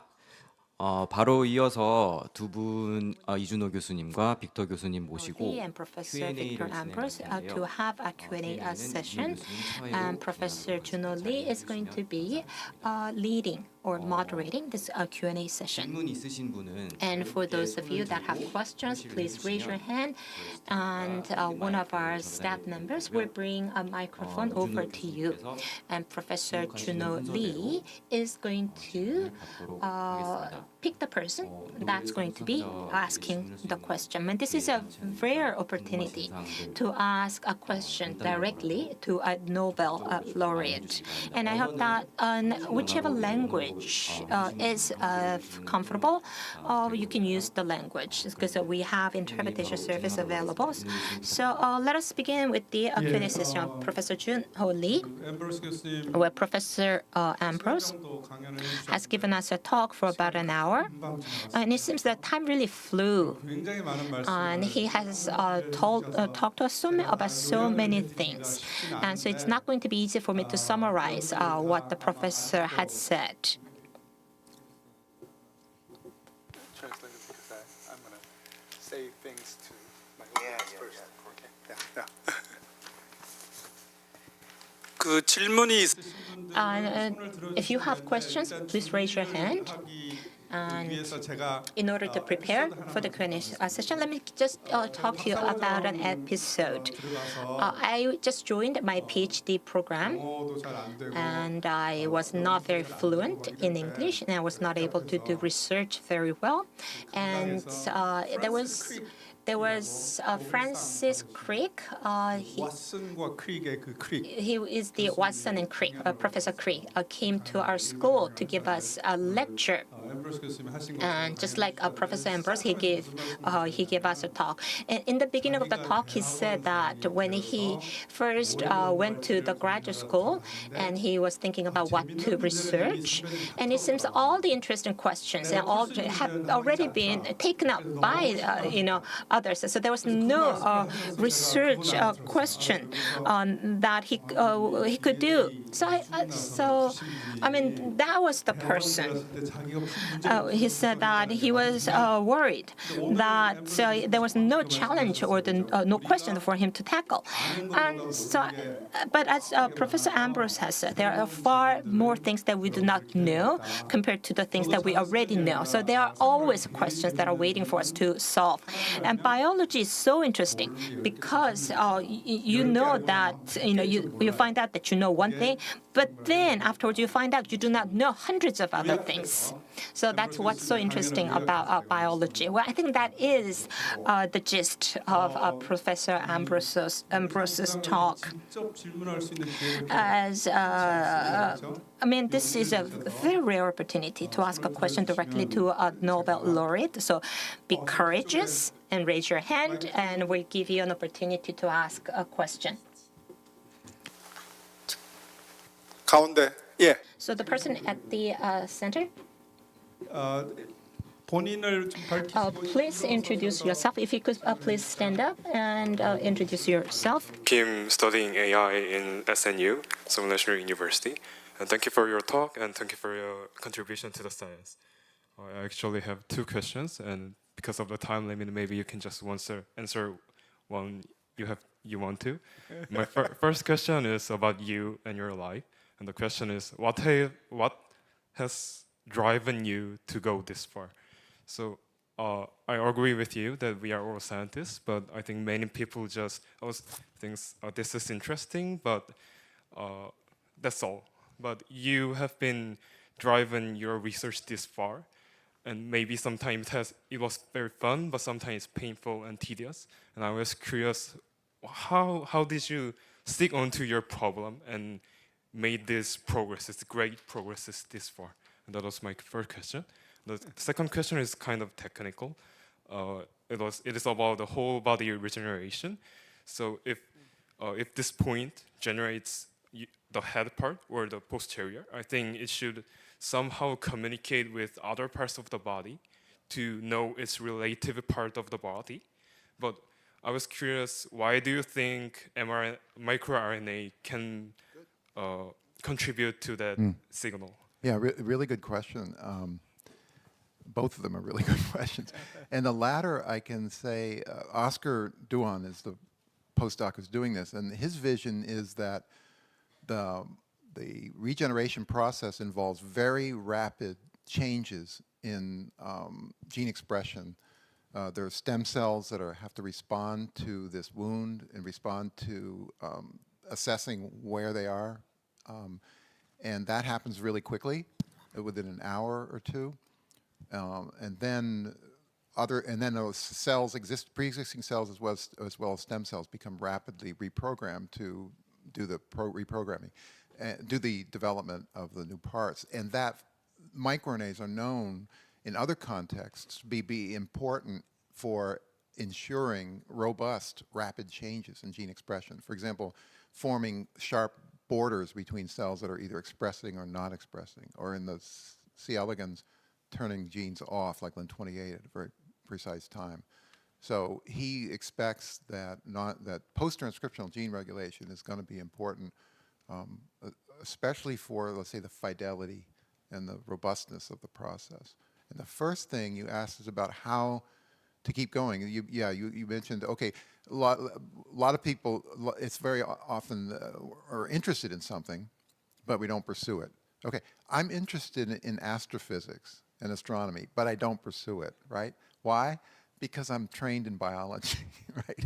And I would be incompetent, right? So I think one of the answers to that question is the circumstances you find yourself in. I happened to, work in a lab that was biology, and it was interesting, and I wanted to be a scientist, so I knew I was going to stay there and be trained. And so as you go forward, you're limiting your options in a way, but you're learning that you're gaining competence and confidence, and so that allows you to go forward. It's that specialization, so you can practice enough to get competent and feel confident, get results, and feel that satisfaction and the thrill of finding something new. That's so reinforcing, right?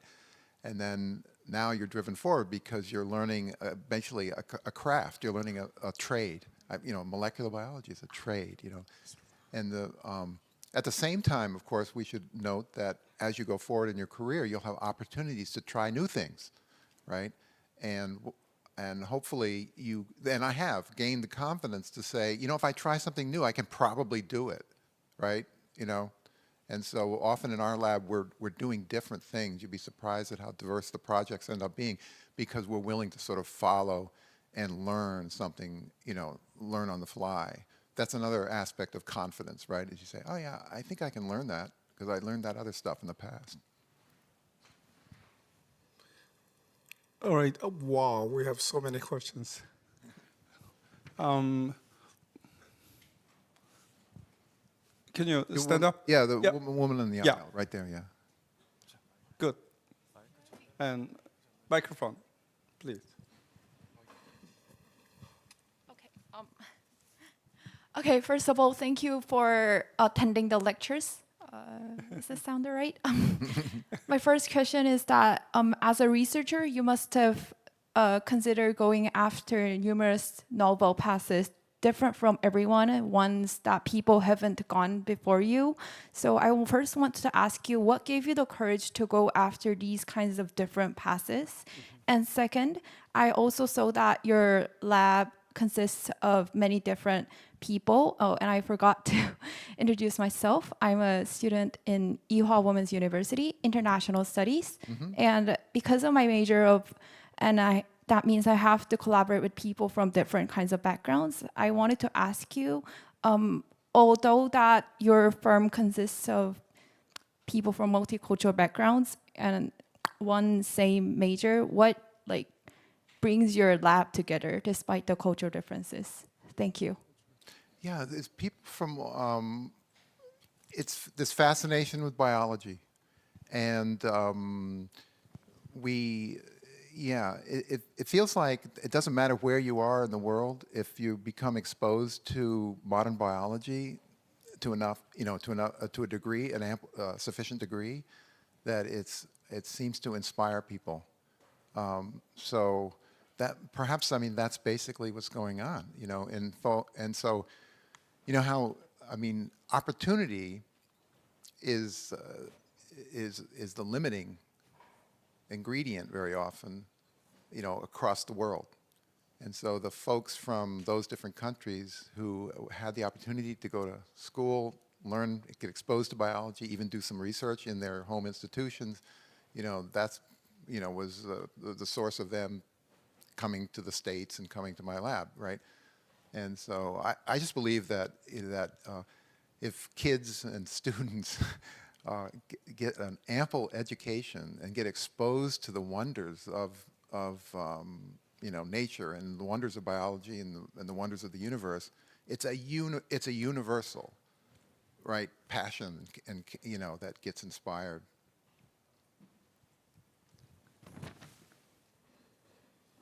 여기 일어나세요. Would you please stand up and... Hi, I'm Nahyuni, and I'm currently a senior at Ewha Women's University too. And I'm studying philosophy and political science. I'm not majoring in science, but I would like to ask you about the approach to learning and research. So could you share, is there any setbacks, and how could you find the inspirations during your research journey.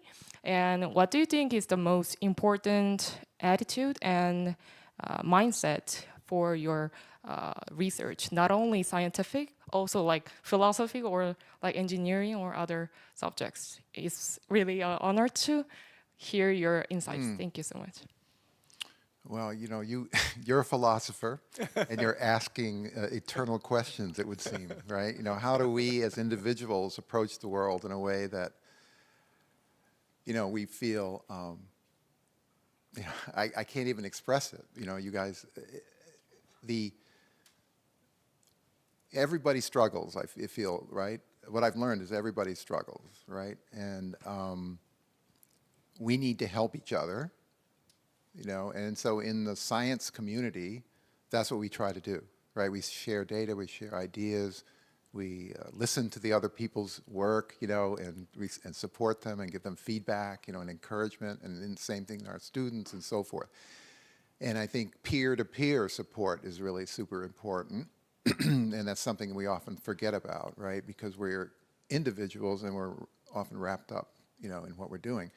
And often we're thinking that everybody else seems to have it all smooth, and everybody else is doing great, man. You know, it's only I'm the only one with the self-doubts and stuff like that. You know, so I think it's very important for us to practice opening up to each other, sharing, you know, our struggles, you know, without shame, and you know, this is something that, you know, as we get older, right, we end up telling young people because we wish we knew that earlier. I'm not as old. Yeah, not as old. But yeah, so I think that kind of approach to doing your work, where you're, you know, you're mindful of the fact that you're not alone, and you have value. You do have value, and if you're not feeling it at the moment, maybe it's your circumstances. You know, it's not always circumstances. Sometimes it's me. You know, right?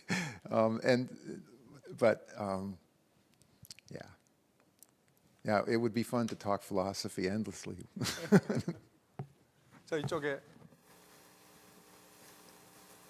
가장 먼저 손든 So this is the person who raised their hand first. Yeah. Thank you, Mr. Ambros, for enlightening us with your scientific journey as a scientist.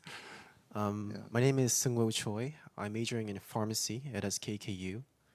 And I would like to ask a question that regards many of us in this room. It's a question about science and technology, especially in terms of artificial intelligence and machine learning as the like. That is the hot topic of many years and many news topics today. Yeah.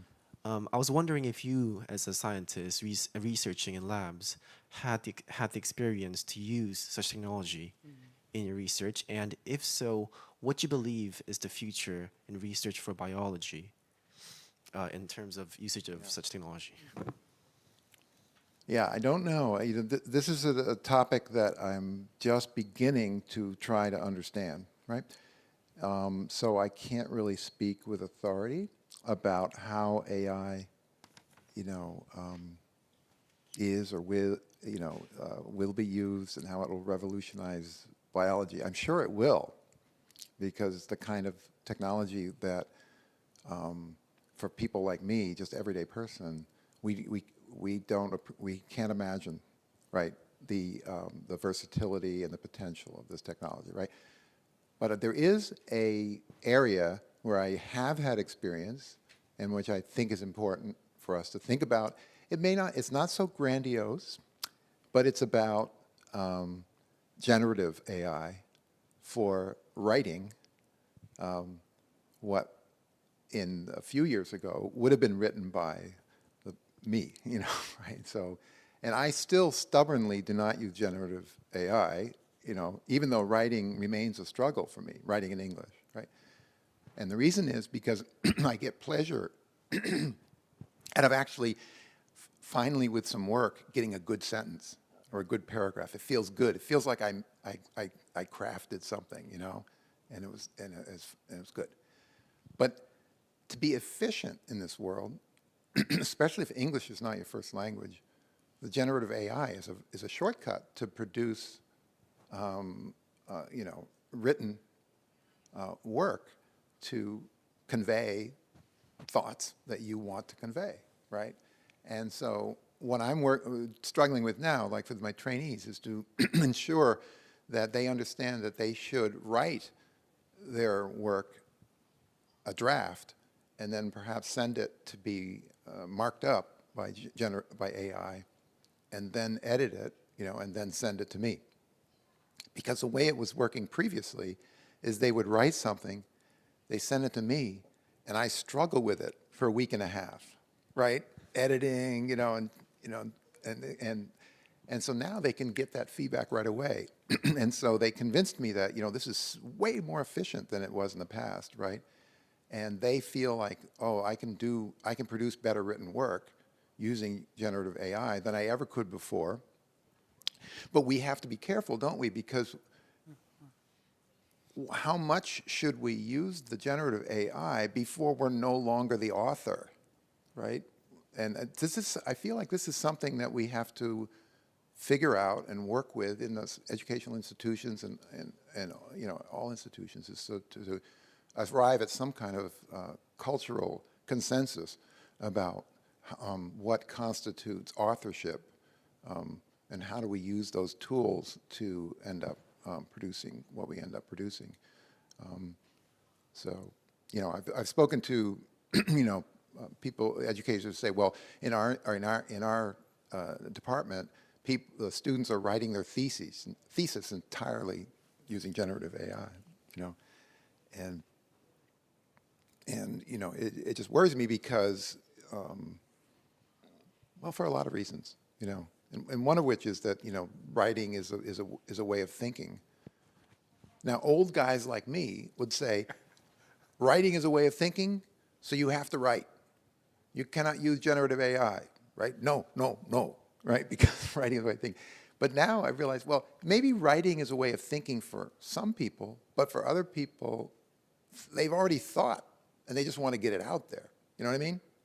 So we have to recognize the fact that people work and think in different ways. Each of us have to understand what it is we need to do to think effectively, And so I find that to think effectively, I have to do a lot of notes and writing and, just scratching and then writing ideas and then working on it until it's saying what I sometimes you discover what it's saying because you were thinking while you were writing. Okay, so that's something way I have to do. But I can't tell you that's the way you have to do it. But you have to somehow figure out how to use generative AI in a way that doesn't dilute the way you work most effectively, in your brain. So I guess that's the take home about AI is I hear we should learn how to use it to be better and make sure we're not using it in ways that make us worse, 제가 강연장을 굉장히 많이 I've been to so many seminars and so many lectures before today, but this is the very first time that I have a chance to look into everyone in the eyes, to the eyes of the one who's sitting way back there. I'm glad to see so many hands raised. We have a lot of questions. Lecture, and I'd like to just raise just one quick question, and easy one this time. Oh, easy question. Thank you. Easy question. Yeah. One of the question was from a PhD student at SNU, and I don't know whether it's a he or she, but I would assume it's a he. I am in my PhD course. I'm not getting any positive result. I don't know where I'm going. What should I do, and what did you do when you were in that situation? Yeah. Yeah. That was an easy one. Right. Yeah. Thank you for the easy one. Yeah. I mean, there's no straight answer to that, is there? You have. Okay. Try to get help, right? And and I think that one of the things that we forget sometimes is that help might be the person right on the bench next door. It could be the student. It could be even a younger student. It could be somebody who's just joined the lab. You sit down and you say, you know, I'm going crazy because I'm doing this and it's just not getting results, you know. You just have those conversations. And I'm thinking, you know, the value of one-on-one conversations where each person is open to the other person and is seeking to help the other person, those are very, very powerful kinds of conversations. You try to seek them out, find folks in your lab or around who are willing to do that, and then you stick to them. You know what I mean? You keep coming back to them, you know. I think you'll observe something that is called, I forget, you know, well, it's the idea that you're improvising. The two of you are improvising, and so you have a problem, and you're improvising around that problem. You're trying to solve it for each other. And then also go try to find an expert. You know, sometimes if you're at a university, I mean, there's faculty there who are experts in probably every field, and just don't be afraid to just knock on the door, go down there, or make an appointment by email or something, and just say, I want to talk about my results and what's going on. And you'll find that faculty love that stuff. All right, we just love have people coming to us for wisdom, you know, and we love to think about science. We love to problem solve. So it's not an imposition. It's not an imposition at all to go to other people. You know, if you find somebody, you go to them and they don't want to hear it, you know, you just don't go to them again. But 9 out of 10 people will want to help you. 오케이. 점점 더 많아지고 있어요. Yeah, the woman right there who's always nodding and listening. You're the one who was listening? Yeah.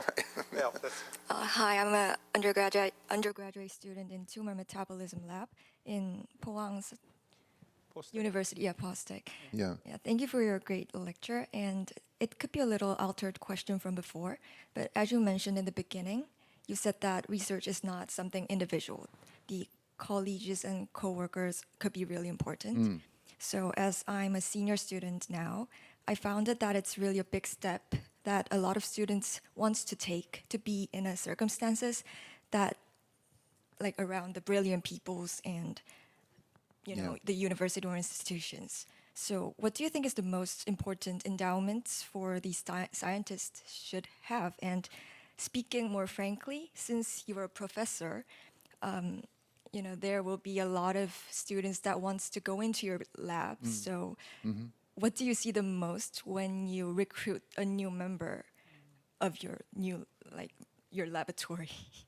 Well, I think that, you know, people who exhibit curiosity, you know, people who exhibit, they really are hungry to be involved in studying something new to them, you know, and learning something new. And they're just really curious, you know, as opposed to, and curious about the subject, as opposed to, you know, I want to work in the lab, I want to get a PhD, you know, and sort of, I need to find somebody to do a project, and that's very sort of practical kind of considerations. Those are all important, but really, you know, if you identify something that really kind of turns you on, that's a really interesting problem, that's a really interesting area, I really want to see what I can do in that area because it's just so interesting, right? And if you bring that to the table, that's a huge thing because, you know, in the end, that's what really motivates you, right? You know, is that, so it's interesting, isn't it? You know, I said, okay, science is not an individual thing, involves teams, blah, blah, blah. But it's fundamentally very individual, right? Because you're the one who has to get out of bed, go to the lab, do the work, make things work that aren't working, you know, troubleshoot, you know, read all this stuff, go and talk to people. That's an individual thing, and you've got to do that, right? But on the same token, you have to remind yourself, you know, I'm not supposed to do this alone. I don't have to do it alone, you know. So, yeah, I mean, another quality is folks who are. I guess another thing that occurs to me is knowing how you learn. In other words, how you work. What is your way of doing things, right? And I've learned so much from students over the years about what they bring in. You know, I had one student, we just talked to her the other day, who was so organized, so incredibly organized. She had her experiments planned to the minute, you know, and to the day, and you know, And she would execute them this way. And it just blew my mind how she would so organize. And I realized, all right, that's how she does it, you know. And she figured out that's how she works, right? You know, and that's a process that we go through. But it's great to actually sit with your advisor and say, you know, what I've learned over the years is that the way I work most effectively is blah, blah, blah, and do this and do that. Things I'm working on and trying to get better at are this. The idea that you're thinking about how you think, you know, and stuff like that. That can be incredible value. You're doing it sort of automatically, but then if you actually are free to bring that to your potential advisor, that's really refreshing for them because then they know you're kind of like self-aware, you know. Great. So 이번에 이쪽으로 갈게요. 왔다 갔다 하겠습니다. 마이크 갖고 We'll go back and forth. So why don't we take questions from this side? Well, I see so many questions. Question and answer session, but we will have more time to talk with like informal time. Yeah. Go on, please. Hello, I am Minyoung Kim from Hansong Science High School. When we work on research, we sometimes face the moments that it feels like the research will never end or it will never be solved. And many people lose their own wills when they face those moments. And I wonder how you would control your own mind when you face those moments. So moments when you feel like your research is not going anywhere, right? Okay, you're stuck. Yeah. As high school. Yeah, I mean, it's you know, because what do you do? Because what happens in your brain, right, is you wonder, is this my fault, right? You worry like, what's wrong with me? This is not working. You know, what am I doing wrong? And of course, that's a healthy thing to do, is to examine, you know, what is my contribution to the situation as it stands? You know, maybe I'm, you know, often maybe I'm not working hard enough. You know, maybe I'm not. I haven't really learned everything I need to know about this technique or this technology, right? Maybe I'm not recognizing, you know, my confusion about something. I should go talk to an expert, blah, blah, blah. You know, often that's something that's a healthy thing to do. But at the same time, you might feel like, you know, this maybe means I'm a failure, you know? And of course, you have to resist that. I feel like that's an active thing you have to do. You have to say, you know, okay, you know, I'm not a failure. This situation is fixable. And what do I need to do? Maybe I need to know more. And at some point, you might examine the whole situation, talking to your advisor, talking to colleagues, and you realize this is really a dead end, and I should stop. You know, and that's sometimes that's a tricky thing to have to do. But I guess when you want to know, look, I'm stopping and giving up, and the reason I'm giving up is not because I'm just simply giving up. I've analyzed the situation to the point where I can say why this is not a way to go forward, and you know. And actually, there's value in going through that process.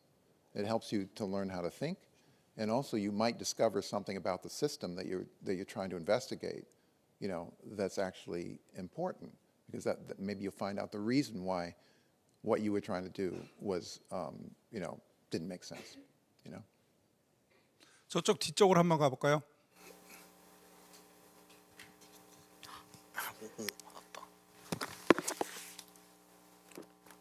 네, 안녕하세요. Good afternoon. Good afternoon. So where are you? We really can't see you. So 네. way in the back. 앞에 사람들처럼 Well, 그렇게 대단하지 않지만 저는 정명고등학교 1학년 I am 학생이라고 a freshman at a high school, in Jeongmyeong High School, and I want to. I mean, I really love studying science, but I'm a freshman in high school, and I have to prepare to get into college. And just like the university students that have asked questions, I don't know if I'll be able to get into such a prominent colleges. And you have reached a plateau in your career. So I've never met anybody so successful as Professor Ambros. So I want to be just like you, but it's such a long journey for me to go. I mean, I love science. I love doing science. So what sort of mindset should I have in order to be, just like you? Yeah, that's a really good question. I've been very, very fortunate. So I've just been simply very fortunate. So here I am, and you would like to know what I can tell you to enable you to be, here. And so I think it's very important for me to say that, I never planned to be here, and I would have been happy just doing science. And I think that's very important for all of us. You are a freshman in high school, you're passionate about science. The fact that you are passionate and that's your passion is really important, right? And a lot of people your age are not sure what they want to do, or maybe there's too many options for them, or they just nothing's real sort of happened inside them, to give them that fire, So the fact that you're passionate about it is the first thing that's really, really great for you. But I think that, should you try to get into the top university? And if you don't get into the top university, does that mean you're a failure, right? If you don't get in the top lab in the university, does that mean you're a failure? If you don't get into the top, if people are telling you what you need to do to not be a failure, they're not helping you, right? So, our universities, the universities in Korea, the universities in North America, they're all great. Any student that goes to any of these universities can get a great education. It's up to them, right? You can find great faculty there. You can find smart, and motivated students there. So, yeah, it matters less where you go to school, but it matters, what you bring, and you're already bringing, a passion for science, and that's what you can build on. I know many of my colleagues, many Nobel Prize winners who did not go to a super university. They just went to J-random state university or whatever. But a lot of us at Harvard or MIT would sneer at them, but at those places. But they're great universities, right? And they did really well. 저희 질문을 이제 2개만 받을 건데요. Due to time limitations, we will take two more questions, but you will have more time to talk with Professor Ambros during the coffee break. So one in front and the one far back there. 마이크를 잡는 분으로 Yes, I saw you raising your hand a while ago. So. Hello, I'm a student at the College of Pharmacy at Yonsei University, and it was truly an honor to attend your lecture. My question is that I also took a molecular genetics course at college, which sparked my interest in this field. But at the same time, I couldn't help but wonder about the high cost of gene therapies and how they inevitably reflect wealth, making access limited. So this had made me question whether such disparities will always be an inherent part of the field. So as a researcher, have you ever experienced similar doubts or concerns about this reality? And do you see any potential for the microRNA functions you discovered to help address these issues, or even pave a new direction for more accessible treatments? Thank you. Your question is really very astute, very good question. I cannot answer in terms of microRNAs. In other words, I can't say, yeah, microRNAs promise to, solve this issue of accessibility to therapies. I'm also concerned about the high cost of therapies that get developed. We promise that we'll cure this thing and this disease, and then very expensive, therapy comes across, and then the question is, well, who can possibly afford this? What is this going to do to our, the health insurance systems and so forth? And so, I think perhaps one thing that we would be helpful to there are a lot of people out there who think in terms of accessibility. In other words, let's think about how to make therapeutics where we're, from the beginning, we're thinking about cost, accessibility, efficiency, you know?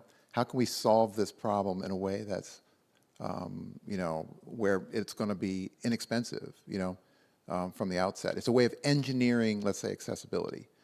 So there's a whole sort of, you know, that would be a slant on therapeutic engineering where you're thinking about solutions in a sort of a long-term arc, as opposed to just let's fix this problem right now and then $500,000 a patient, right?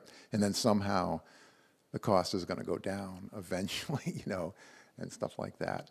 But there's encouraging, you know, history here, right? I mean, the therapies for the antiviral therapies for AIDS were prohibitively expensive in the beginning.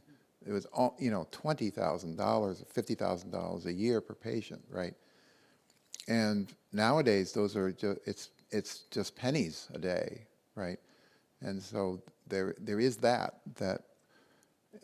and you know, eventually these things, but it's probably, but certain kinds of things, I think you're imagining, you know, like certain gene therapies, it's never going to be pennies a day for that person. Although, you know, you will hear from gene therapy people other arguments, and they sometimes, and they can feel convincing, meaning that how much of the morbidity and mortality cost to the society is you know, is gained from rescuing each patient. You know, so I really commend you for grappling with these tough questions right from the outset. Don't get discouraged by them. I'd say, you know, maybe turn that into inspiration for using your imagination, you know, about alternative avenues for us to approach this.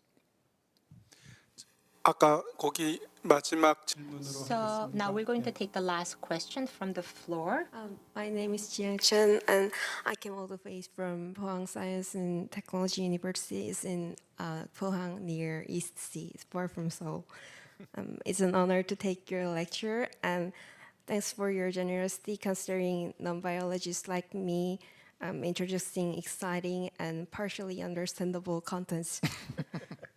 During the lectures, I was wondering why these kinds of Lin4, Lin14 switches exist, because it feels like it's kind of inefficient because we get to make the mRNAs that are going to be blocked by the hairpin structure. So I wonder, is there any advantages for these kinds of mechanisms, like managing stages or densities or things like that? And there is one more stupid question, that when you were sharing your Lin4, Lin14 basis information in 1992, did you send an email or printed the basis or read all the basis on your phone call? And how did you compare all the basis in 1992? Were there Excels or Google something? Thank you. Yeah, the two really good questions. The second one is that we did have email then. Yeah. So I can't remember what the platform was or anything like that. But so I believe that we emailed the sequences to each other. Yeah. And the first question is actually a very good one for a non-biologist, right? Which is, why would this mode of regulation be, what's the rationale for doing a mode of regulation of gene expression when the system goes to all the trouble to make the messenger RNA, right? And now you're going to repress the production of the protein, perhaps not even it's destroying the message, right? So it's a lot of work to have no gene expression, right? And I think the way the thinking about this is that it's reversible, right? And that could be important in a lot of biological contexts, which is where the system is regulating the amount of protein being made from the mRNA, and that can be changed so that you have less or you have more, you know, and it's can be quickly changed, right? It's like turning off the water at the faucet, you know, rather than going out to the street and turning it off, you know, that kind of thing. That's the rationale for it. 지금 질문이 수십 개가 더 남아 있는데 어쩔 수 없이 It seems that we have like 일단 dozens 이번에 and dozens more Q&A 세션은 questions. 정리를 But 하겠습니다. unfortunately, 다양한 we have 질문들이 to 있어서 제가 다 conclude 요약을 the 해드릴 Q&A 수는 session here. 없고 And 저의 느낌으로 let me 제일 just 중요한 give you my impression. 역시 I think the important keyword here is the curiosity. driven And so, curiosity-driven science. I think that's one of the most important messages here. And Professor also Ambros emphasized collaboration and cooperation. Of course, it's important. What you do individually is also important, but also working as a team is also very important. So those are the two things or two messages that I hope that you will all remember. And I talked about this. I talked about Isaac Newton's phrase in the beginning of today's session, and so for you, I hope that you will get on top of the shoulders of Professor Ambros, so that you will be able to see further. So with this, we will conclude today's session. Thank you. Thank you very much. 감사합니다. Thank you, Victor.